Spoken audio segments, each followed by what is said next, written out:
Seri 8 Pedang Kayu Harum. Asmara Berdarah. Cerita, Ho Ping Hu. Audiobook, novel silat. Bab 12. Dua orang itu meringis kesakitan dan merayap bangun, sementara itu Huang Holoeng yang melihat betapa dua orang muridnya dirobohkan oleh seorang gadis muda, mukanya berubah merah sekali. Dia sudah bangkit berdiri, lantas mengebutkan ujung jubahnya dan melangkah maju menghampiri Xiang Wei. Akan tetapi sebelum guru beserta kedua orang muridnya ini sempat bicara atau bergerak, tiba-tiba muncul seorang pemuda tampan yang segera menghadapi tiga orang itu sambil menjura. Samwi Eng Hiong, saya mewakili tuan rumah menyampaikan permohonan maaf, harap Samwi suka menyudahi urusan ini sampai di sini agar tidak mengganggu jalannya pesta. Kemudian pemuda itu membalik dan menghadapi Xiang Wei sambil menjura pula. Nona, harap suka mundur dan mengakhiri keributan ini.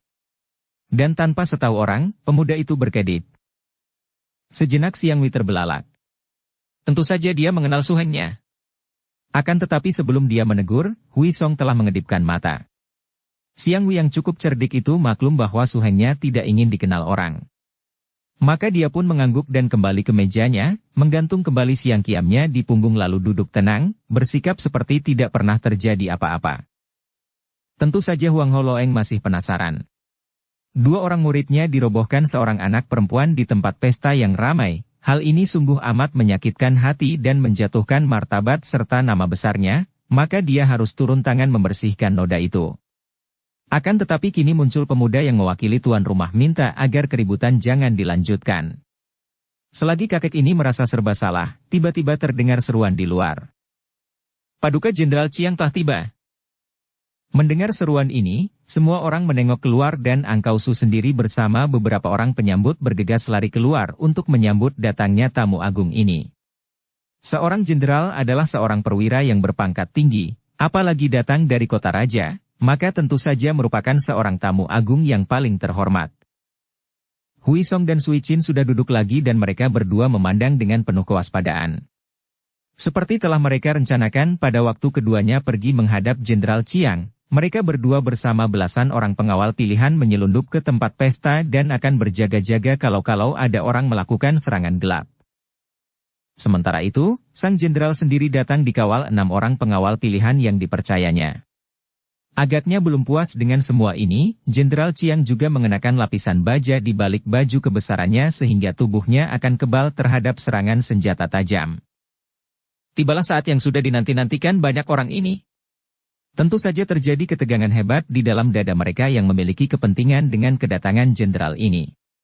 Seperti telah mereka sepakati, Sui Chin memasang mata memandang ke kiri dan Hui Song ke kanan, siap untuk turun tangan kalau melihat orang yang hendak melakukan serangan gelap kepada jenderal itu. Tadi pun mereka sudah memasang mata mencari-cari, akan tetapi mereka tidak melihat adanya tokoh-tokoh Cap Sakui yang mereka kenal, biarpun mereka sudah melihat ada beberapa orang dari Huai Kaipang yang sedang menyelinap dalam pakaian biasa atau menyamar sebagai orang biasa, bukan sebagai pengemis. Mereka merasa yakin bahwa di antara banyak tamu itu terdapat tokoh-tokoh kaum sesat yang lihai. Akan tetapi tidak terjadi sesuatu ketika jenderal itu datang sampai diantar oleh tuan rumah menuju ke kursi kehormatan di panggung yang agak tinggi. Sementara itu, Xiang Wei yang tadi memandang ke arah Su Hengnya, merasa heran dan alisnya segera berkerut ketika dia melihat Su Hengnya berbisik-bisik dengan seorang gadis yang cantik jelita.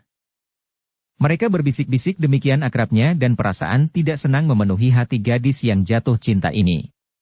Perasaan cemburu membakar dadanya dan biarpun tadi dia mengerti akan isyarat Su Hengnya maka dia pun berdiam diri. Kini perasaan cemburu membuat dia cepat bangkit berdiri, meninggalkan teman-teman semeja dan langsung saja menghampiri Hui Song dan Sui Chin yang duduk di sudut, di belakang sebuah tiang.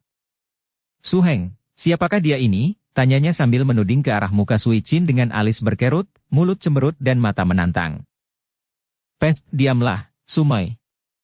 Hui Song berbisik kaget, lalu cepat menarik tangan Sumainya sehingga gadis itu terduduk di kursi kosong di dekatnya. Kau ikut menjaga keselamatan jenderal itu, jangan banyak tanya. Tapi siapa perempuan ini? Xiang Wei masih berbisik dan matanya mengerling ke arah Sui Chin dengan wajah membayangkan ketidakpuasan. Diam kau, cerewet. Sui Chin balas menghardik dengan suara berbisik. Xiang Wei terkejut setengah mati dan mukanya menjadi pucat lalu merah laksana dibakar. Hatinya panas mendengar ada orang berani bersikap seperti itu, menghardiknya dengan kasar.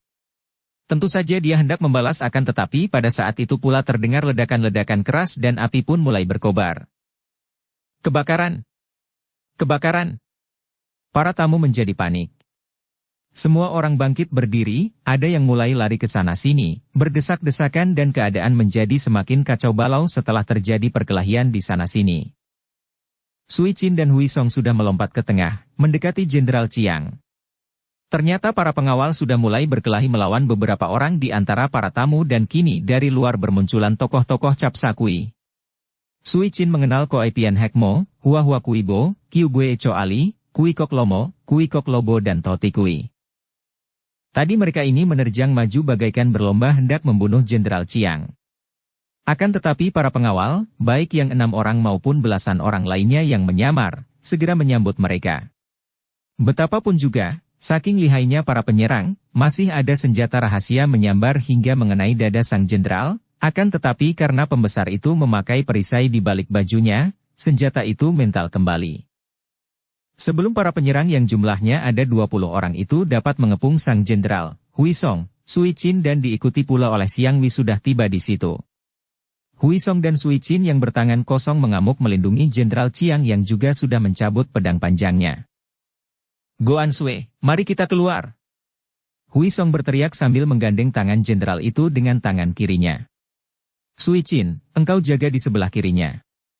Darah itu pun menggamit tangan kiri jenderal itu dengan tangan kanannya. Sumoy, kau lindungi kami keluar, teriak pula Hui Song kepada Sumoynya. Xiang Wei tidak tahu apa yang sedang terjadi, namun dengan patuh dia mentaati perintah suhengnya. Dia cepat mencabut sepasang pedangnya, lantas melindungi mereka berdua yang berusaha untuk membawa Jenderal Chiang keluar dari tempat itu. Akan tetapi, Huang Holoeng sudah meloncat dan menghadapi Xiang Wei. Bocah sombong, sekarang tibalah saatnya aku membalas kekalahan 2 muridku, katanya dan kakek ini menerjang ke depan. Melihat hal ini, Hui Song menjadi marah.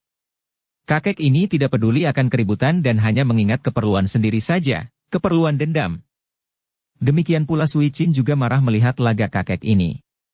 Mereka berdua seperti telah bersepakat saja, tiba-tiba menerjang maju dan menampar ke arah Huang Holoeng. Kakek itu kaget sekali ketika merasa ada angin menyambar dari kanan kiri, maklum bahwa dia sedang diserang oleh 2 orang secara hebat sekali. Dia mengerahkan tenaga ke dalam 2 lengannya lantas menangkis sambil mendorong. Des! Akibatnya, tubuh kakek itu terjengkang dan menimpa meja kursi. Dia memandang dengan bengong, melongo melihat bahwa yang merobohkan dia tadi adalah seorang pemuda dan seorang gadis lain yang kini kembali menggamit Jenderal Chiang untuk keluar, dilindungi oleh Xiang Wei yang memutar sepasang pedangnya. Beberapa orang penjahat, agaknya anggota Heki Kaipang karena di antaranya terdapat Behok si gendut, hendak mencegah Hui Song membawa jenderal itu keluar. Xiang Wei menyerang mereka dan darah ini pun segera dikeroyok. Maklum akan besarnya bahaya bagi sang jenderal apabila tidak cepat-cepat keluar, Hui Song dan Sui Qin cepat menarik tangan jenderal itu menyelinap di antara banyak orang, menangkis semua serangan hingga akhirnya mereka pun berhasil keluar. Sesudah tiba di luar, Jenderal Chiang mengeluarkan trompet kemudian ditiupnya trompet itu berkali-kali. Bagaikan datangnya air bah, bermunculanlah barisan pendam yang memang sudah sejak tadi dipasang oleh jenderal yang berpengalaman itu di sekeliling tempat itu dan tempat itu pun sudah terkurung rapat. Jenderal Chiang dengan dikawal oleh Hui Song dan Sui Qin, kini berdiri di atas batu besar, berteriak dengan suara lantang. Hentikan semua perkelahian di dalam. Semua penyerbu agar menyerah. Akan tetapi, para penjahat yang tadi menyerbu dan hendak membunuh jenderal itu, malah semakin mengamuk karena mereka merasa penasaran sekali bahwa rencana yang sudah mereka atur dengan rapi itu menemui kegagalan. Oleh karena tempat itu penuh dengan orang-orang dari dunia persilatan, maka begitu terjadi pertempuran, orang-orang itu pun banyak pula yang terseret dan berkelahi sendiri. Tentu saja orang-orang dari golongan sesat membantu rekan-rekan mereka tanpa mereka ketahui sebab-sebab perkelahian itu, dan orang-orang yang merasa dirinya pendekar atau yang menentang kaum sesat segera pula melawan mereka. Hal ini membuat tokoh-tokoh lihai seperti rombongan Cap Sakui itu mendapat banyak kesempatan untuk merobohkan dan membunuh orang. Kalian telah dikepung ratusan orang pasukan. Kalau tidak mau menyerah dan melempar senjata, maka akan diambil tindakan kekerasan. Kembali terdengar suara jenderal itu. Ketika para tokoh sesat yang mengamuk di dalam itu tak mau juga mentaati perintahnya, Jenderal Chiang kemudian mengeluarkan aba-aba memerintahkan pasukannya menyerbu ke dalam. Hui Song, Sui Chin, dan Xiang Wei juga ikut menyerbu bersama pasukan karena Hui Song ingin menangkap hidup-hidup beberapa orang tokoh sesat untuk dijadikan saksi tentang pengkhianatan Liu Kim atau Liu Taikam. Ketika para prajurit menyerbu, suasana menjadi semakin kacau dan geger. Pada saat itu pula terdengar suara melengking panjang dari luar tempat pesta yang berubah menjadi tempat pertempuran itu. Suara lengkingan panjang dari luar ini disusul dengan ledakan-ledakan benda yang dilempar dari luar. Begitu meledak, benda-benda yang dilempar dari luar itu mengeluarkan asap hitam yang tebal sehingga suasana menjadi semakin kacau. Cepat loloskan diri dari atas. Terdengar teriakan suara yang nyaring, mengatasi suara kegaduhan itu. Mendengar seruan ini, 6 orang tokoh Cap Sakui berloncatan naik ke atas atap yang sudah dibuka dari atas. Hui Song, Sui Chin serta Xiang Wei melihat pula hal ini dan melihat bahwa di atas berdiri bayangan 2 orang, seorang kakek tinggi kurus bertongkat dan seorang pemuda tinggi tegap. Pemuda itulah yang membantu 6 orang Cap Sakui lolos dengan menyambar tangan mereka dan menariknya ke atas setelah mereka itu berloncatan dan hampir tidak mencapai tempat yang amat tinggi itu. Apalagi atap itu adalah atap darurat yang terbuat dari bambu sehingga tidak begitu kuat dan ada bahayanya mereka akan terjeblos lagi ke bawah. Untung ada pemuda itu yang menyambut mereka dan menarik mereka keluar. Kejar! Hui Song yang merasa sangat penasaran itu lalu berlompatan keluar diiringkan semuanya dan Sui Chin dan dari luar mereka lalu berloncatan naik ke atas atap. Hui Song tidak begitu bodoh untuk menyusul naik dari lubang atap itu selagi musuh-musuh yang lihai itu berada di luar lubang karena tentu mereka itu akan mudah menyambutnya dengan serangan berbahaya. Pada saat ketiga orang muda perkasa itu sampai di atas atap, sebagian dari tokoh-tokoh Cap Sakui berloncatan ke atas genteng rumah-rumah lainnya, adapun di atas atap itu masih terdapat kekek kurus, pemuda itu dan Kiu Bue Choali bersama ketua Kuisan Kok dan istrinya. Penjahat-penjahat keji, kalian hendak lari kemana? Hui Song membentak dan segera menyerang ke arah pemuda tinggi tegap itu. Kau seorang tokoh sesat. Sui Chin juga berseru ketika dia mengenal pemuda itu sebagai pemuda yang dulu pernah menyelamatkannya dari malapetaka saat dia akan diperkosa oleh Sim Tian Bu. Akan tetapi dia hanya meloncat mendekat dan tidak berani menyerang seperti yang dilakukan Hui Song. Sementara itu Xiang Wei juga sudah kembali mencabut sepasang pedangnya dan segera menyerang Kiu Bue Choali. Sing! Sing! Tar! Sepasang pedang yang menyambar-nyambar itu tertahan oleh ledakan pecut ekor 9 di tangan nenek ular yang lihai itu. Sementara itu, pemuda yang ternyata adalah Siang Koan Cikang, menyambut serangan Hui Song dengan tenang, menangkisnya dari samping. Duh! Tangkisan itu tepat menyambut pukulan Hui Song dan akibatnya, 2 pemuda itu terjeblos ke dalam atap yang menjadi jebol di bawah kaki mereka. Hui Song kaget bukan kepalang dan cepat melempar tubuh ke belakang lantas berjungkir balik beberapa kali baru dia dapat mencegah tubuhnya tidak terjatuh ke bawah, ke dalam ruangan di mana masih terjadi pertempuran. Dan ketika Siang Koan Cikang terjeblos lalu tubuhnya jatuh ke bawah, tiba-tiba saja kakek tinggi kurus itu menggerakkan tongkatnya dan tongkat itu dapat mengait kaki pemuda itu lantas menempelnya sehingga pemuda itu terhindar dari jatuh ke bawah. Bukan main cepatnya gerakan kakek tinggi kurus itu ketika tiba-tiba dia menggerakkan tongkat lagi. Tongkatnya menyelonong di antara Kiu Bue Choali dan Xiang Wei dan ketika sebatang pedang di tangan kiri Xiang Wei bertemu tongkat, gadis ini berteriak kaget karena ada getaran hebat yang membuat tangannya hampir saja melepaskan pedang. Terpaksa dia pun melangkah mundur dan kesempatan ini digunakan oleh kakek itu untuk berseru. Kita pergi. Hui Song menahan napas. Dia tidak mau mengejar pada saat melihat kakek tinggi kurus, pemuda perkasa, Kiu Bue Choali dan sepasang suami istri Kuisan Kok itu berloncatan pergi. Dia tahu alangkah lihainya mereka itu, terutama pemuda dan kakek tinggi kurus. Mereka berdua itu dan ditambah 3 orang tokoh Cap Sakui sungguh merupakan lawan yang terlalu berat bagi dia, Sui Chin dan Xiang Wei. Juga Sui Chin diam saja karena dia masih tertegun melihat betapa pemuda yang pernah menyelamatkannya itu kiranya merupakan seorang tokoh sesat dan agaknya tepat seperti yang pernah diceritakan Hui Song kepadanya. Kakek tinggi kurus yang matanya terbuka tanpa berkedip itu tentulah yang bernama Siang Koan Lojin alias si iblis buta dan pemuda itu tentulah putranya. Akan tetapi Siang Wi yang sudah hilang kagetnya, melihat mereka melarikan diri, segera berseru. Iblis-iblis busuk, kalian hendak lari kemana? Dia pun meloncat ke depan untuk melakukan pengejaran. Sumai, jangan dikejar. Hui Song berseru sambil meloncat ke depan untuk mencegah Sumainya. Mendengar suara suhengnya yang setengah membentak, Siang Wi merasa terkejut dan segera menahan kakinya. Pada saat itu pula, serombongan prajurit yang berada di bawah melepaskan anak panah ke arah para penjahat yang melarikan diri. Akan tetapi, mereka itu hanya mengebutkan tangan dan semua anak panah runtuh ke bawah. Sebentar saja, para penjahat itu sudah berhasil meloloskan diri. Dengan bantuan pemuda itu bersama ayahnya yang buta, kembali 6 orang tokoh Cap Sakui dapat lolos dari kepungan pasukan yang amat kuat. Hui Song merasa kecewa, akan tetapi dia teringat bahwa di bawah masih terdapat banyak penjahat, terutama orang-orang Huai Kaipang yang menyamar. Mereka pun dapat juga dijadikan saksi, pikirnya, maka dia lalu mengajak Sui Chin dan Siang Wi untuk kembali ke dalam ruangan di mana masih terjadi pertempuran hebat. Akan tetapi tanpa adanya para tokoh Cap Sakui di situ, akhirnya para penjahat itu dapat dirobohkan kemudian ditangkap. Sui Chin, Hui Song dan Siang Wi masing-masing berhasil menangkap seorang penjahat anggota Huai Kaipang, bahkan Hui Song menotok roboh Behok, tokoh Huai Kaipang gendut yang bertongkat dan cukup lihai itu. Sui Chin juga menampar seorang anggota Huai Kaipang sehingga roboh pingsan sementara Siang Wi yang berpedang itu merobohkan seorang tokoh sesat dengan membacok pahanya hingga hampir buntung. Jenderal Chiang memerintahkan supaya semua tawanan itu dikumpulkan untuk dibawa ke kota raja. Gerobak-gerobak tawanan dipersiapkan dan semua tawanan, kecuali Behok si gendut, dijebloskan ke dalam gerobak-gerobak kerangkeng dengan kaki tangan mereka dibelenggu.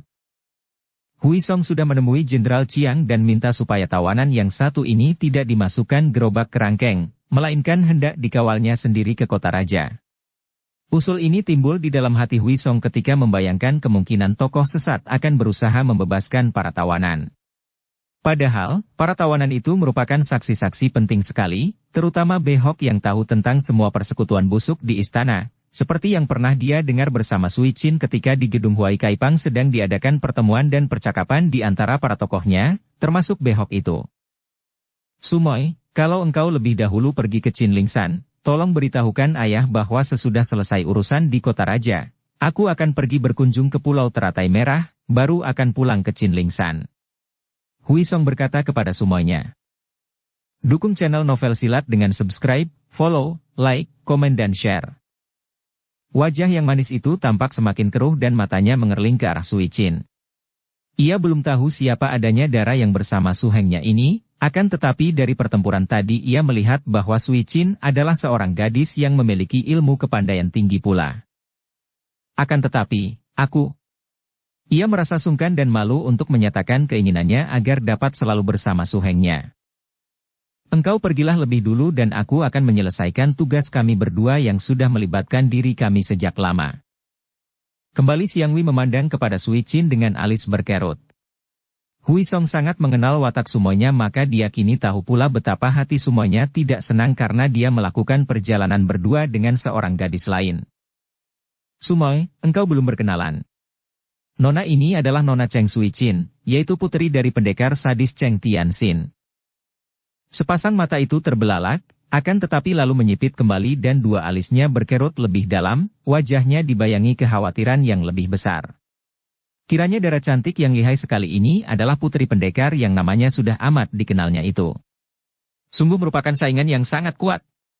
Akan tetapi, sebagai murid istri ketua Chin Lingpai dia pun cukup tahu akan peraturan, maka cepat dia menjura ke arah Sui Chin. Ternyata Enci adalah putri Cheng Lo Cianpue yang terkenal itu. Maaf kalau aku bersikap kurang hormat karena tadi belum mengenalmu. Sui Chin tertawa geli dan mengibaskan tangannya. Wah, sudahlah, di antara kita tak perlu banyak memakai sungkan-sungkan lagi. Hui Song juga tersenyum, lega melihat sikap Siang Wi yang menghormat dan geli melihat sikap wajar Sui Chin. Dia pun lalu tertawa. Sumoy, Nona Cheng ini baru berusia 16 tahun, jadi, sebaiknya kalau engkau menyebutnya adik, bukan enci. Setelah berpamit dari semuanya dan juga dari Jenderal Chiang yang sibuk sekali mengatur sendiri pasukannya untuk membawa para tawanan, Hui Song lalu mengajak Sui Chin pergi sambil menggiring si gendut behok, pergi ke kota raja melalui jalan memotong. Sui Chin tetap menunggang kudanya, behok berjalan di belakang kuda dan Hui Song berjalan di belakangnya.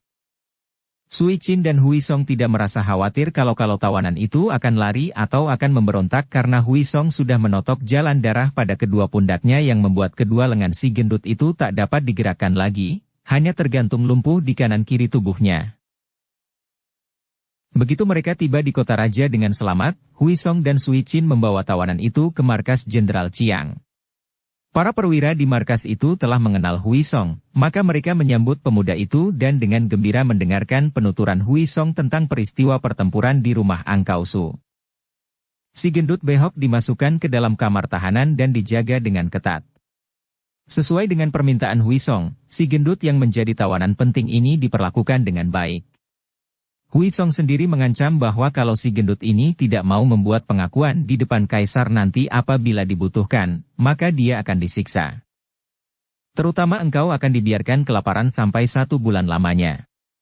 Akan tetapi jika engkau mengaku, aku akan mintakan ampun untukmu, dan engkau akan mendapatkan makanan enak, bahkan mungkin juga dibebaskan. Tak ada siksaan lain yang lebih menakutkan bagi si gendut behok daripada kelaparan. Baginya, makan enak sekenyangnya merupakan kenikmatan nomor 1 di dunia ini, dan tanpa itu, hidup tidak ada artinya lagi. Maka, mendengar ancaman Hui Song itu, dia sudah mengangguk-angguk seperti burung kakak tua diberi hidangan. Kemudian, tepat seperti yang sudah dikhawatirkan Hui Song, datang berita mengagetkan bahwa pada senja hari itu pasukan Jenderal Chiang yang membawa rombongan tawanan menuju ke kota raja, di tengah perjalanan sudah dihadang dan diserang oleh gerombolan penjahat. Dan sebagian besar para tawanan dapat dibebaskan oleh para penyerang, adapun yang tidak dapat dibebaskan, telah kedapatan mati di dalam gerobak masing-masing. Tidak ada sisa seorang pun. Ternyata para penjahat yang lihai itu telah membunuh teman-teman sendiri yang tertawan, tentu saja dengan maksud agar tawanan-tawanan itu tidak sampai membocorkan rahasia. Rahasia besar bahwa Liu Taikam yang berada di balik semua kejahatan ini.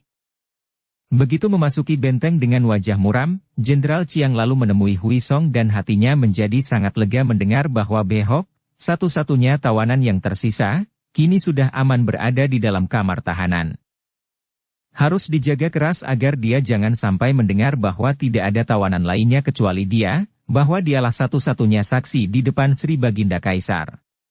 Kata jenderal itu kepada Hui Song. Bila dia mendengar tentang nasib para tawanan yang tidak sempat dibebaskan, tentu dia akan ketakutan dan tidak mau mengaku. Hui Song lalu mendatangi behok. Dengan sikap tenang dan wajar dia pun menanyakan bagaimana perlakuan para penjaga tahanan terhadap dirinya. Engkau adalah tawananku, karena itu akulah yang akan bertanggung jawab atas dirimu. Tawanan-tawanan lain yang ditawan oleh pasukan dipisahkan, namun keadaan mereka tidaklah begitu menyenangkan dibandingkan dengan keadaanmu. Apakah Huai Loeng juga ikut tertangkap? Behok bertanya dengan penuh keinginan tahu. Hui Song telah mendengar berita mengejutkan lainnya, yaitu bahwa ketua Huai Kaipang itu ternyata sudah kedapatan tewas di dalam gedung perkumpulan itu, tidak lama setelah rombongan Jenderal Chiang tiba. Dan dia tahu apa artinya itu. Agaknya para tokoh jahat, tentu saja atas perintah Liu Taikam, telah melakukan persiapan supaya rahasianya tidak terbuka, dengan jalan membunuhi semua tawanan, dan ketua Huai Kaipang juga harus dibunuh agar pemerintah tidak akan menangkap dan memaksanya mengaku. Dia? Tentu saja dia pun ditangkap sebab anak buahnya banyak yang terlibat. Akan tetapi pemeriksaan akan dilakukan secara terpisah dan satu demi satu. Maka engkau tak perlu khawatir, mengakulah saja seperti apa adanya. Jika engkau menyesali pengkhianatanmu dan mengaku terus terang tentang persekongkolan di bawah pimpinan Liu Taikam, tentu engkau akan mendapat keringanan. Apa? Apa? Liu Taikam? Aku tidak mengerti. Hui Song tersenyum. Tidak perlu engkau berpura-pura lagi. Kami sudah mendengar semua mengenai persekutuan itu, tentang bagaimana Huai Kaipang dipergunakan oleh Liu Taikam, juga tentang Cap Sakui sudah menjadi antek-antek pembesar itu di bawah pimpinan seorang datuk yang bernama Siang Koan Lojin berjuluk Iblis Buta. Kami sudah tahu semua, dan engkau hanya tinggal membuat pengakuan sejujurnya saja. Ingat, kalau engkau membohong dan tidak mau mengaku, kami pun sudah mengetahui persoalannya dan akibatnya engkau akan disiksa. Behok mengangguk-angguk meyakinkan sehingga legalah hati Hui Song. Pengakuan si gendut ini di depan Sri Baginda Kaisar berarti berhasilnya tugas membongkar persekutuan jahat di dalam istana yang dikepalai oleh Liu Taikam. Sementara itu, Jenderal Chiang segera mengadakan hubungan dengan dua orang menteri lain yang pandai dan termasuk sebagai menteri-menteri setia yang juga dianggap sebagai saingan sehingga ditentang oleh Liu Taikam. Mereka adalah Menteri Ting Hu dan Chang Kucheng. Di dalam sejarah tercatat bahwa kedua orang menteri ini kelak akan menjadi pembantu-pembantu yang sangat setia dan pandai dari Kaisar Chia Cheng pengganti Kaisar Cheng Tek. Jenderal Chiang mengadakan perundingan dengan dua orang menteri ini, kemudian pada keesokan harinya, berkat usaha dari kedua orang menteri ini, Sri Baginda Kaisar berkenan menerima Jenderal Chiang yang diikuti pula oleh Menteri Liang serta kedua orang menteri Ting dan Chang itu. Tentu saja Sri Baginda Kaisar menjadi terkejut sekali ketika mendengar laporan Jenderal Chiang mengenai persekutuan yang hendak membunuh Menteri Liang dan Jenderal Chiang, terlebih lagi sesudah dengan terus terang Jenderal itu mengatakan bahwa persekutuan itu dipimpin oleh Liu Taikam sendiri. Mustahil! Sri Baginda Kaisar berseru sambil menepuk lengan kursi. Dia adalah seorang pembantuku yang paling setia. Dan apa sebabnya dia hendak membunuh kalian berdua? Tentu ada permusuhan pribadi. Pada saat mendengar betapa Kaisar agaknya malah berpihak kepada Taikam itu, wajah Jenderal Chiang menjadi pucat. Menteri Liang yang berlutut itu lalu berkata, "Mohon beribu ampun, Sri Baginda. Sesungguhnya tidak terdapat permusuhan apapun antara hamba dan Liu Taikam, akan tetapi dia menganggap hamba dan Jenderal Chiang serta banyak hamba paduka yang lain sebagai saingannya karena hamba sekalian tak mau tunduk kepadanya. Itulah sebabnya mengapa dia hendak membunuh hamba. Sudah banyak pembesar dibunuhnya, Sri Baginda. Dia tidak segan-segan menggunakan para penjahat sebagai antek-anteknya. Pada waktu hendak membunuh Menteri Liang dan hamba, dia malah memperalat datuk-datuk sesat seperti Cap Sakui, juga menggunakan orang-orang Huai Kaipang yang ikut pula bersekongkol dan menjadi anteknya." Alis Sri Baginda Kaisar Cheng Tek berkerut, hatinya merasa tidak senang. "Jenderal Chiang, kami tahu bahwa engkau adalah seorang jenderal yang gagah dan setia, dan juga Menteri Liang adalah seorang menteri lama yang sangat setia. Tahukah kalian betapa hebat dan berbahayanya semua cerita kalian ini? Kalau tidak benar, ini merupakan fitnah yang akan dapat membuat kalian terpaksa harus dihukum seberat-beratnya." "Hamba bersedia dihukum kalau pelaporan hamba tidak benar, Sri Baginda," kata sang jenderal. "Hamba juga bersedia menyerahkan nyawa jika hamba menjatuhkan fitnah kepada siapapun juga," sambung Menteri Liang dengan suara tegas. Mulailah Kaisar Cheng Tek merasa bimbang. Sebenarnya sudah lama banyak pembesar yang mencoba untuk menyadarkannya akan kepalsuan Liu Taikam, akan tetapi karena Taikam itu selalu bersikap baik dan menyenangkan hatinya, juga karena tidak pernah ada bukti penyelewengannya, maka Kaisar merasa terlalu sayang kepada pembantu itu untuk melakukan penyelidikan secara mendalam. Lagi pula, Kaisar yang masih amat muda itu, baru 19 tahun usianya, merasa banyak dibantu oleh Liu Taikam. Pada waktu dia melakukan perjalanan keluar dari istana secara diam-diam, Taikam itulah yang selalu membantunya, dan semua urusan di dalam istana dapat diselesaikan dengan baik oleh Taikam itu. "Bagaimana kalian dapat memastikan bahwa laporan kalian ini bukannya fitnah belaka?" Kaisar mendesak. Penyerangan terhadap Menteri Liang di Telaga disaksikan oleh banyak orang, sedangkan penyerangan terhadap hamba di dalam pesta Angkausu lebih banyak saksinya. Jawab Jenderal Chiang. "Kalian adalah pejabat-pejabat pemerintah, maka tidaklah aneh kalau dimusuhi oleh kaum penjahat. Akan tetapi apa buktinya bahwa Liu Taikam yang berdiri di belakang semua itu?" Inilah pertanyaan yang ditunggu-tunggu oleh Jenderal Chiang. Dengan suara lantang tetapi tetap hormat dia menjawab. "Sri Baginda, hamba sudah menangkapi sebagian dari para penjahat, akan tetapi ketika hamba menggiring para penjahat itu ke kota raja, di tengah perjalanan para datuk sesat menghadang, merampas tawanan dan membunuh mereka yang tidak dapat mereka rampas. Akan tetapi masih ada seorang tokoh Huai Kaipang yang berhasil hamba bawa sebagai saksi. Jika Paduka berkenan, hamba dapat menyuruh dia membuat pengakuan di hadapan Paduka." Jenderal itu berhenti sebentar, kemudian menyambung. Selain itu, juga hamba dibantu oleh seorang pendekar muda yang pernah menyelamatkan Paduka pada saat Paduka diserang oleh orang-orang Kanjiupang, yaitu putra ketua Qin Lingpai bersama seorang temannya, pendekar wanita Cheng Sui Qin. Bawa mereka semua menghadap. Kaisar memerintah. Jenderal Chiang lalu memberi isyarat kepada para penjaga di luar dan tak lama kemudian muncullah Hui Song dan Sui Qin mengiringkan Behok sebagai tawanan. Mereka segera menjatuhkan diri berlutut dan tubuh Behok gemetar ketakutan. Jenderal Chiang memperkenalkan dua orang muda pendekar itu, tetapi Kaisar masih ingat kepada Hui Song yang gagah. "Hai, engkau orang muda yang gagah perkasa itu. Urusan apa lagi yang membawamu terlibat sehingga kini dihadapkan di istana?" Kaisar menegur dengan suara ramah. "Ampun, si Baginda.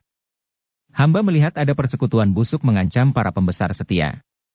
Dan karena persekutuan itu dapat pula membahayakan keselamatan Paduka, maka hamba berdua Nona Cheng berusaha membantu Jenderal Chiang untuk membuka rahasia ini dan menghaturkannya kepada Paduka." Kaisar teringat lagi akan tuduhan terhadap Taikam yang amat disayangnya, maka alisnya berkerut lagi, hatinya kesal dan dia pun berkata kepada Jenderal Chiang. "Nah, suruhlah saksi bercerita. Awas, kalau dia berbohong, kalian semua takkan bebas dari hukuman." Sebenarnya ucapan Kaisar itu ditujukan untuk mengancam mereka yang telah memusuhi Liu Taikam, akan tetapi malah membuat si gendut Behok semakin ketakutan dan tidak berani berbohong. Dia terus berlutut dan tak berani berkutik sampai dihardik oleh Jenderal Chiang. "Penjahat B, lekas membuat pengakuan apa adanya dan jangan berbohong." Hamba bernama Behok dan hamba menjadi seorang di antara para pembantu Huai Loeng ketua Huai Kaipang. Bersama rekan-rekan Cap Sakui, hamba menjadi anggota kelompok yang dipimpin oleh Siang Koan Lojin, dan hamba semua bekerja untuk Liu Taijin. Hamba menerima tugas untuk membantu para tokoh Cap Sakui, pertama-tama untuk membunuh Menteri Liang, kemudian membunuh Jenderal Chiang. Hamba membuat pengakuan yang sesungguhnya, berani disumpah juga berani mempertanggungjawabkan kebenaran pengakuan hamba. Wajah Kaisar telah menjadi merah sekali. Haruskah dia mempercayai pengakuan seorang penjahat macam ini? "Tangkap dan seret ketua Huai Kaipang ke sini," bentaknya. "Ampun Sri Baginda. Huai Loeng telah dibunuh oleh tokoh-tokoh sesat, mungkin karena mereka merasa takut kalau ketua Huai Kaipang itu akan membuat pengakuan dan membuka rahasia kejahatan Liu Taikam." Kalau begitu tangkap dan bawa Liu Taikam ke sini," perintah Kaisar. "Hamba akan melaksanakan perintah Paduka." Akan tetapi tanpa adanya lengki, bendera tanda utusan Kaisar, tentu dia tidak akan percaya dan akan melawan. "Nih, bawa tanda dari kami." Berkata demikian Kaisar muda itu melepaskan pedangnya dan menyerahkan pedang itu kepada Jenderal Chiang. Benda itu adalah pusaka tanda kekuasaan Kaisar, maka tentu saja telah merupakan bukti kekuasaan yang cukup. Dengan gembira sekali Jenderal Chiang menerima pedang, lantas membawa pasukan pengawal pergi menuju ke gedung tempat tinggal Liu Taikam dan menangkapnya. Melihat pedang di tangan jenderal itu, Liu Taikam tidak berkutik lagi dan dengan muka pucat tak lama kemudian dia sudah menjatuhkan dirinya berlutut di depan kaki Kaisar. "Mohon Paduka sudi mengampuni semua kesalahan hamba, akan tetapi sungguh hamba merasa terkejut sekali menerima panggilan Paduka seperti ini. Apakah yang telah terjadi? Apakah yang dapat hamba lakukan untuk Paduka?" Tentu Taikam itu hanya berpura-pura saja. Dia sudah mendengar akan semua yang telah terjadi, tentang kegagalan-kegagalan para anteknya dan dialah yang memerintahkan supaya semua tokoh Huai Kaipang dibunuh, juga para tawanan yang tidak sempat dibebaskan agar dibunuh. Sungguh pun demikian, hatinya masih selalu dalam keadaan was-was maka dia telah bersiap untuk melarikan diri, walaupun dia masih percaya akan pengaruhnya terhadap Kaisar. Kedatangan Jenderal Chiang yang menangkapnya sama sekali tidak disangkanya. "Orang Syekh Liu, apakah yang telah kau lakukan selama ini? Mengapa engkau memperalat orang-orang jahat dan menyuruh orang-orang jahat itu mencoba untuk membunuh Menteri Liang dan Jenderal Chiang?" Kaisar membentak. Dengan mimik muka yang pandai, Taikam itu terbelalak lantas memprotes dengan sikap wajar orang yang merasa difitnah.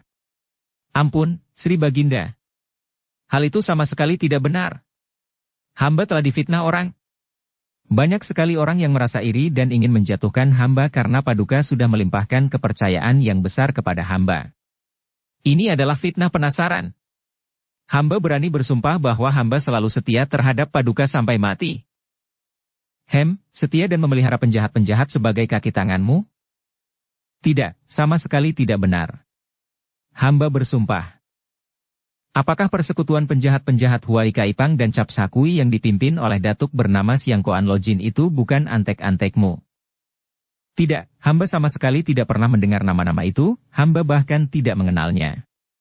Memang hamba merasa tidak suka pada Menteri Liang dan Jenderal Chiang karena hamba melihat bahwa mereka itu menentang Paduka, tidak taat. Kaisar menghardiknya kemudian berkata kepada Behok. Hai, kamu. Katakan apakah ini orangnya yang memimpin seluruh persekutuan busuk itu? Behok memandang pada Liu Taikam dengan muka pucat. Tadi dia mendengar betapa Huai Loeng telah dibunuh dan sekarang agaknya tinggal dia yang harus berani menjadi saksi. Akan tetapi dia tadi telah mengucapkan pengakuannya, tidak mungkin mengingkari kembali, maka dia pun berkata dengan suara gemetar. Benar, Sri Baginda. Dia adalah Liu Taijin yang dibantu oleh kelompok hamba semua.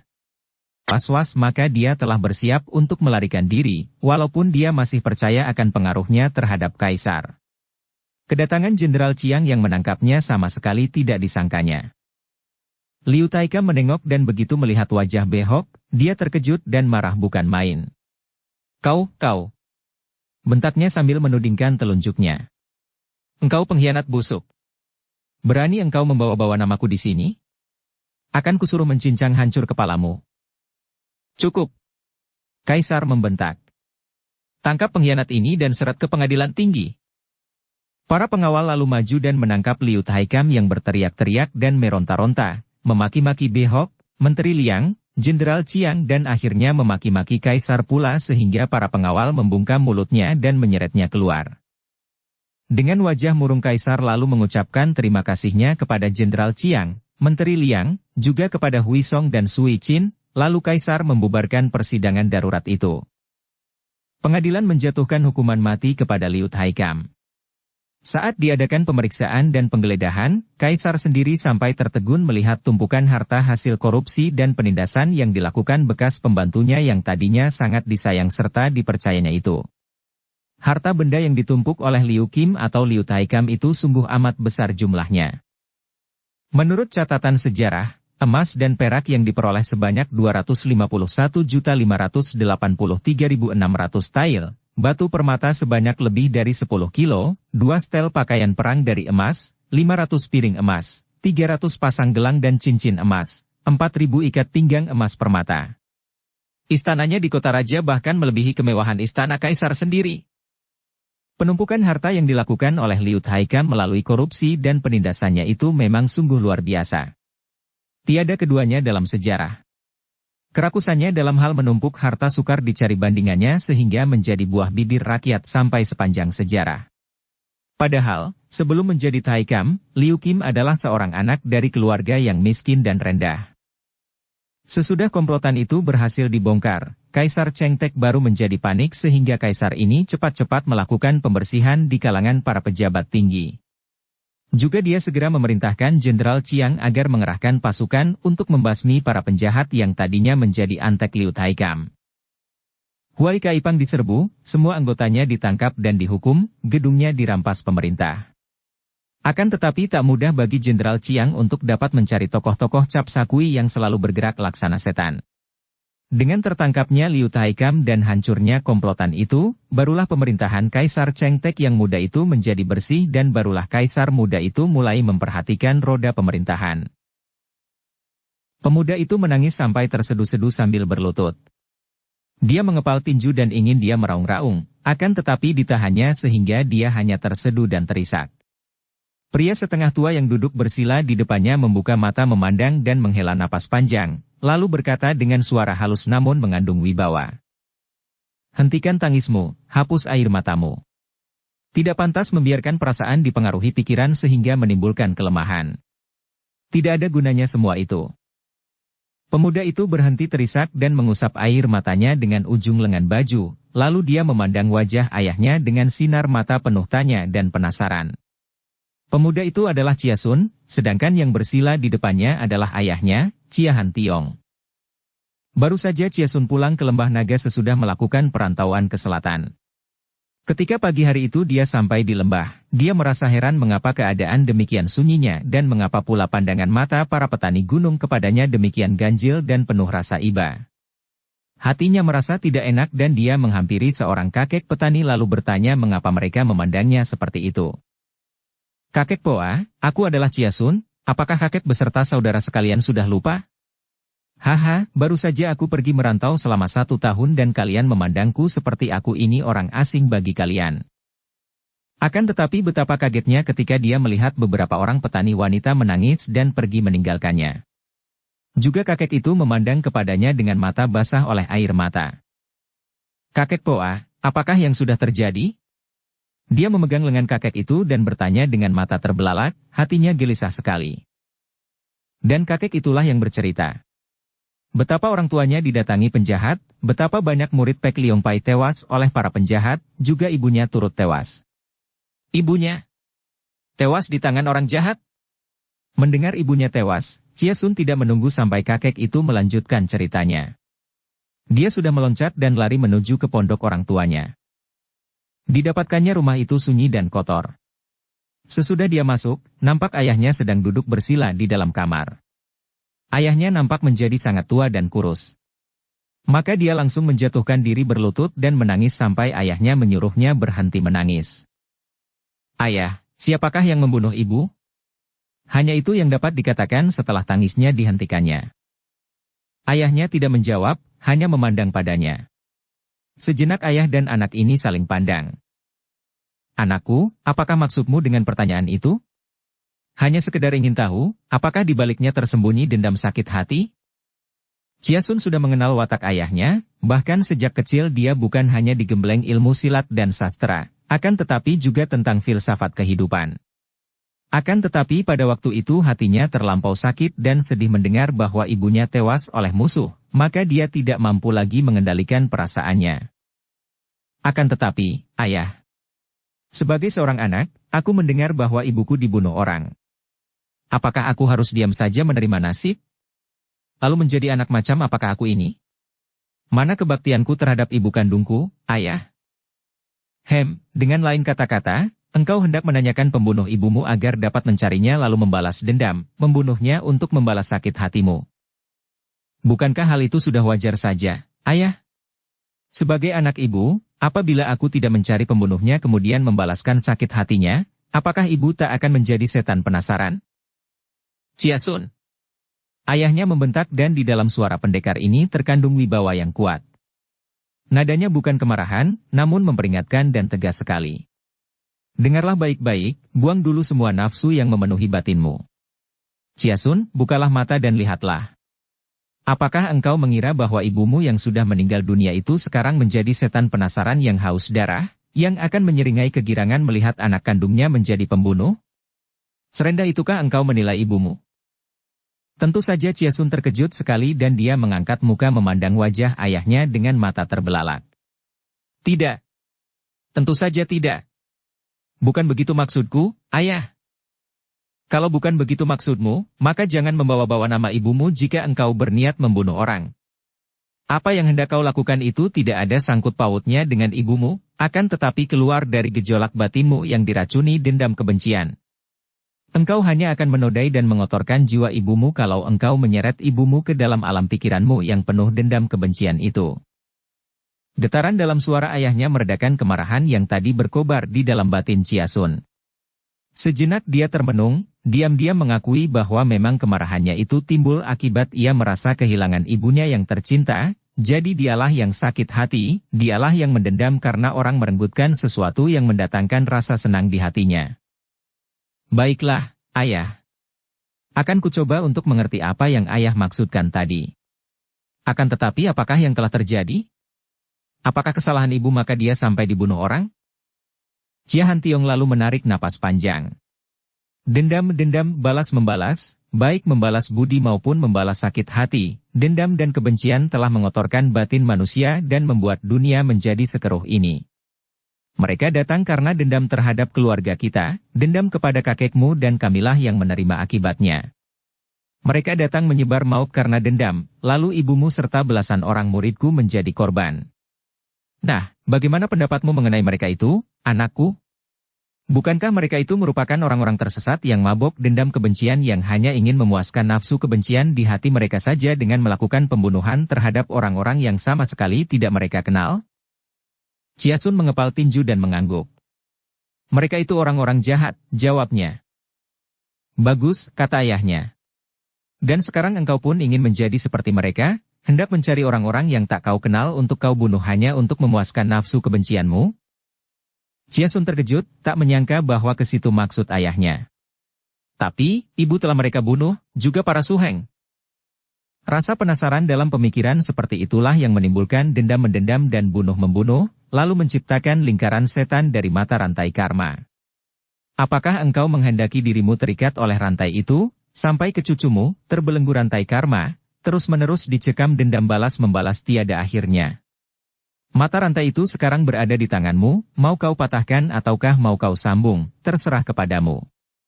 Kalau engkau hendak menyambungnya, engkau mendendam, lantas mencari pembunuh ibu dan para suhengmu, kemudian engkau membunuh mereka. Apakah kau kira sudah selesai sampai di sana saja? Kalau murid atau keturunan mereka mempunyai batin yang sama denganmu, pasti mereka pun akan mendendam dan akhirnya mencarimu untuk membalas dendam kepada muridmu atau keturunanmu. Terus-menerus begitu, tak ada habisnya. Sebaliknya, kalau engkau hendak membebaskan diri dari lingkaran setan karma itu, engkau diam dan menghapus dendam sekarang juga maka rantai belenggu itu pun patah. Chia Sun termenung, lalu menarik napas panjang. Ayah, dari ajaran ayah yang lalu, aku dapat mengerti tentang penjelasan ayah tadi. Akan tetapi bagaimanapun juga, aku yang masih muda ini, hanyalah seorang manusia biasa ayah, yang tidak terlepas dari perasaan senang susah malu marah dan takut. Menghadapi kematian ibu dan para suheng seperti ini, melihat orang-orang menyebar maut di dalam keluarga kita, bagaimana mungkin aku melupakannya dan mendiamkannya begitu saja? Andai kata engkau berada di sini ketika peristiwa itu terjadi dan engkau membela ibumu serta suheng-suhengmu, seperti yang kulakukan juga, hal itu adalah wajar. Akan tetapi, menanam kebencian di dalam hati merupakan racun bagi batin sendiri, anakku. Biarkan aku melihat kenyataan yang tumbuh dalam batin sendiri, ayah. Harap ayah suka menceritakan bagaimana peristiwa ini dapat terjadi, bagaimana asal mulanya. Mereka yang datang menyerbu itu berjuluk Hekiat Lomo dan Hekiat Lobo. Mereka adalah cucu murid dari mendiang Hekiat Moli, seorang datuk sesat yang dahulu tewas di tangan kakekmu. Mereka berdua jauh-jauh datang dari negeri Sailan hendak mencari mendiang ayah Chia Sin Leong, untuk membalas dendam. Akan tetapi karena ayah yang mereka cari-cari telah meninggal dunia, mereka lalu menimpakan dendam mereka kepada keturunan ayah yaitu aku sekeluarga. Dan di dalam perkelahian itu, para suhengmu dan ibumu jatuh sebagai korban dan tewas. Dan kedua iblis itu? Mereka telah pergi dalam keadaan luka. Tapi kenapa mereka tidak membunuh ayah? Bukankah ayah merupakan musuh utama, sebagai putra Kongkong? Kenapa mereka hanya membunuh ibu dan para suheng, dan melepaskan ayah? Chia Han Tiong menghela napas. Mereka tidak mampu melakukan hal itu karena mereka terluka olehku dan tidak mampu melawan lagi. Chia Sun memandang dengan mata terbelalak. Ayah telah mengalahkan mereka? Ayahnya mengangguk. Memang mereka itu lihai bukan main, akan tetapi aku berhasil mengalahkan mereka. Dan melukai mereka? Kalau mereka kalah dan terluka, bagaimana mereka dapat lolos dan pergi dari sini? Aku telah melepaskan mereka dan membiarkan mereka pergi. Apa? Chia Sun terlonjak berdiri, memandang kepada ayahnya dengan muka pucat. Ayah berhasil mengalahkan dan melukai mereka, akan tetapi ayah membiarkan mereka pergi begitu saja selagi jenazah ibu dan para suheng masih menggeletak di depan kaki ayah. Ayahnya mengangguk. Aku sendiri pun hanya seorang manusia biasa, anakku, dan aku pun tak luput daripada nafsu amarah dan sakit hati. Akan tetapi aku melihat dengan jelas betapa aku sekeluarga akan terperosok semakin dalam kalau aku hanya menuruti nafsu kebencian, maka aku sengaja membiarkan mereka pergi. Dan dengan perbuatan itu ayah merasa yakin bahwa ikatan dendam itu akan terputus? Bagaimana kalau dua iblis itu masih penasaran karena ayah dan aku masih belum tewas dan mereka masih berusaha untuk membunuh kita? Apakah kita pun harus diam saja dan menyerahkan nyawa untuk dibunuh? Di dalam pertanyaan pemuda ini masih terkandung rasa penasaran yang amat besar. Mendengar pertanyaan putranya itu, Chia Han Tiong menahan senyum, menghela napas dan menggeleng kepala. Aku percaya bahwa mereka pun sudah insyaf akan kebodohan mereka dan merasa amat menyesal. Dan andai kata benar seperti yang kau katakan tadi, andai kata mereka itu pada suatu hari datang kembali dan berusaha untuk menyerang dan membunuh kita, tentu saja kita akan melawan mereka. Bukankah hal itu sama saja namanya, Ayah? Kita pun akan mempergunakan kekerasan apabila diserang dan kalau mereka itu sangat lihai, berarti mereka atau kita yang akan tewas di dalam perkelahian itu? Tidak, anakku. Hal itu sudah menjadi berbeda dan lain lagi. Apabila kita diserang orang, berarti kita terancam bahaya dan sudah menjadi hak dan kewajiban kita untuk melindungi dan membela diri, berusaha melepaskan diri dari ancaman bahaya. Dalam pembelaan diri ini tidak terkandung kebencian. Han Tiong menatap tajam wajah putranya dan merasa prihatin karena dia dapat melihat betapa rasa penasaran yang sangat besar mencekam hati putranya dan bahwa dendam masih meracuni hati putranya. Ingat, anakku. Kegagahan sejati berarti bisa mengalahkan cengkeraman hawa nafsu diri sendiri yang meracuni batin. Tak ada orang lain yang akan dapat membersihkan batinnya sendiri dari cengkeraman racun nafsu dendam kalau bukan kewaspadaan dan kesadaran sendiri. Chia Sun tidak membantah lagi, akan tetapi dia masih merasa amat penasaran dan untuk melapangkan hatinya, dia segera berpamit dan meninggalkan ayahnya untuk menghirup udara segar di luar rumah yang kini kehilangan keindahan dan daya tariknya baginya itu. Dia pergi ke kuburan ibunya dan di hadapan kuburan yang masih baru itu dia tidak dapat menahan lagi kesedihannya. Menangislah pemuda yang biasanya tabah ini terseduh-seduh. Mengingat betapa ibunya masih segar bugar dan bergembira ketika dia meninggalkannya setahun yang lalu dan kini tiba-tiba sudah tiada, apalagi mengingat betapa ibunya yang dianggapnya sebagai seorang wanita paling lembut, paling baik dan paling mulia di dunia ini tewas terbunuh oleh orang jahat, hatinya terasa sakit sekali dan dendam pun semakin tumbuh dalam hatinya. Memang, kedukaan, kemarahan yang menimbulkan kebencian, semua itu muncul dalam batin apabila pikiran mengingat-ingat segala hal yang telah lewat, menghidupkan segala peristiwa dan pengalaman yang lalu itu dalam ingatan, memperbesar rasa iba diri melalui penonjolan si aku yang dibikin susah atau tidak disenangkan. Makin mendalam pikiran mengingat-ingat, makin berkobarlah nafsu kedukaan dan amarah, membuat kebencian menjadi semakin subur pula. Kebencian timbul dari ingatan. Kebencian adalah ingatan itu sendiri yang disalahgunakan oleh si aku. Tanpa adanya ingatan, tanpa adanya si aku yang mengingat-ingat, maka takkan ada kebencian. Sampai hari berganti malam, Chia Sun belum juga meninggalkan makam ibunya dan para suhengnya yang tewas dalam tangan musuh. Dia duduk bersila, tidak menangis lagi akan tetapi hatinya diliputi penuh duka dan dendam. Makin dia membayangkan kehidupan yang silam di samping ibunya, dan makin dia mengingat-ingat akan kematian orang yang disayangnya, maka semakin besar pula penderitaan batinnya. Dia tidak tahu bahwa sore tadi ayahnya sempat menjenguknya dan memandangnya dari jauh tanpa mengganggunya. Orang tua itu hanya memandang dengan sinar mata terharu, kemudian Chia Han Tiong meninggalkan putranya, kembali ke dalam kamarnya di mana dia lantas duduk bersemadi dengan tenang. Dia harus membiarkan putranya itu sadar sendiri dan dia dapat menduga bahwa pada saat itu sedang terjadi perang batin dalam diri putranya.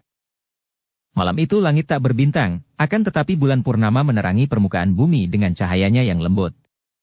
Chia Sun masih tetap duduk di hadapan makam ibunya. Hatinya terasa seperti ditusuk ketika secara tiba-tiba dia teringat akan Sui Chin, gadis yang sudah menjatuhkan hatinya, membuatnya mengalami perasaan cinta untuk pertama kali dalam hidupnya.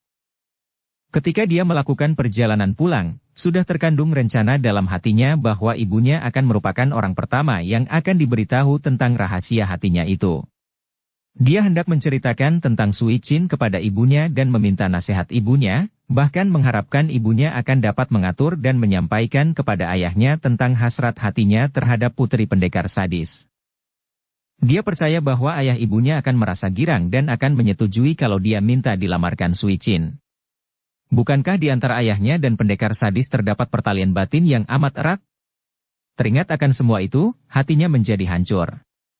Kini ibunya telah tiada dan dia merasa malu kalau harus bicara tentang gadis itu kepada ayahnya. Dengan kematian ibunya, dia kehilangan banyak sekali. Selagi Chia Sun tenggelam ke dalam lamunannya sendiri, tiba-tiba terdengar suara orang di belakangnya. Membiarkan diri tenggelam dalam duka hanya dilakukan oleh orang-orang lemah. Kalau seorang pemuda selemah ini batinnya, tidak dapat diharapkan lagi. Chia-sun melompat berdiri sambil membalikkan tubuhnya. Dia terkejut sekali mendengar suara orang itu dan kini dia terbelalak memandang kepada seorang kakek yang tahu-tahu telah berdiri di hadapannya. Seorang kakek yang sangat menyeramkan, dengan tubuhnya yang tinggi besar, wajahnya hitam penuh dengan cambang bauk dan sepasang matanya melotot galak. Pakaiannya jubah pendeta yang nampak bersih bahkan mewah, sepatunya baru mengkilap. Diam-diam Chia-sun merasa heran melihat betapa kakek tinggi besar ini tahu-tahu berada di belakangnya tanpa dia mendengar sama sekali. Hal ini saja membuktikan bahwa tentu kakek ini memiliki kepandaian yang tinggi. Akan tetapi keheranannya ini tidak mengurangi kemarahannya. Hatinya tengah dipenuhi kemarahan dan rasa dendam, maka kemunculan orang asing yang begitu saja mencelanya langsung membuat pandang mata pemuda ini mengandung api berkilat. Iblis dari mana berani datang mengganggu ketenteramanku, bentaknya marah. Hahaha. Kakek itu tertawa mengejek. Kiranya masih ada juga sisa api dalam hatimu. Siapa mengganggu ketenteramanmu? Hatimu jelas tidak tenteram. Apakah kalau engkau menangis seperti itu maka yang mati akan dapat bangkit kembali? Biar engkau menangis sampai mengeluarkan air mata darah sekalipun, ibumu tetap saja akan tinggal di dalam kuburnya, tidak akan dapat bangkit hidup kembali, hahaha. Bersambung ke bab 13. Dukung kami dengan subscribe, follow, like, komen dan share. Terima kasih.